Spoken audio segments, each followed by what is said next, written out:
If you're looking in particular corners of the LGBTQIA+ community, you may have come across people that are A-spec. No, not A-spec like a speck of dirt. Rather, it stands for Asexual, Aromantic, and Agender spectrums. People who identify as or with the A-spec community consider themselves a member of one or more of these groups. So, what does that mean? Well, for starters, A-spec people are Y. The A is part of LGBTQ+ extended acronyms. Yeah, I hear you saying. It stands for allies, though. Think about it.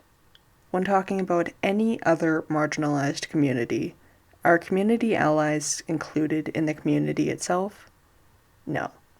If you are fans of particular bands or musical groups, does that make you a band member? Nope. You just support them and what they do. Same kind of concept here. Now that that's out of the way, what is meant when someone says something about one or all of the A spectrums? Let's dive into that, shall we? Starting with the asexual spectrum, or asexuality spectrum. What is that? In basic terms, asexuality means an orientation in which a person experiences very limited, if any, sexual attraction to people of any gender. This is not usually caused by an imbalance of hormones, not finding the right person to be with, not having had good sex, not loving someone, or it being just a phase. Some asexuals enjoy sex, others don't. There is no right way to be asexual. Now, there are two other terms/identities that are usually regarded as part of the A spectrum. The second one that is often lumped in with the first is the aromantic spectrum, or aromanticism spectrum. A basic definition of aromanticism is someone who experiences little or no romantic attraction to people of any gender. Once again, none of this is usually caused by an imbalance of hormones, not finding the right person to be with, not having had a good relationship, not loving someone, or it being just a phase. Now, wait a minute, you say. How is it not about loving someone if you don't want to be in a romantic relationship? Do you love your family? How about your friends? That one neighbor you get along really well with? You love and care about them, right? Probably in different ways than a romantic relationship, right? Okay, so that establishes that there is more than one kind of love. Great. But doesn't that make any aromantic relationships a friendship? No. How? Have you ever had a crush? A dream of being in a romantic relationship? Aros don't usually experience those. Part of the whole little or no romantic attraction thing. Much like asexuals, aromantics may, on occasion or under very specific circumstances, have a crush. Usually, however, these are much more few and far between than people who are not aromantic. Or, like how asexuals dream up/think about sexual relationships less than allosexual or alloromantic would. This puts asexuals and aromantics in as part of the LGBTQIA+ community as part of that minority. Now, aces and aros, as they are known, are not the only ones included in the A of the acronym. No, allies are still not included.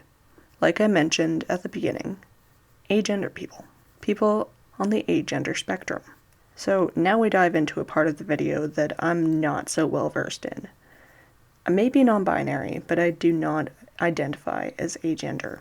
A basic explanation of agender is someone whose gender identity does not align with the binary male, female, or other gender identities, but instead has no gender.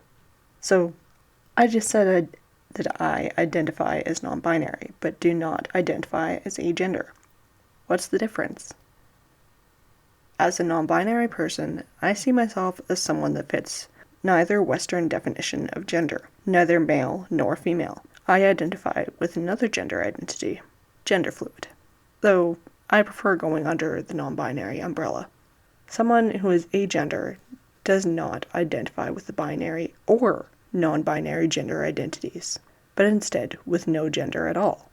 Of course, as this is a spectrum, there are people that identify as no gender or sometimes as no gender, but other times as any variety of other identities. Gender, much like sexuality, is fluid.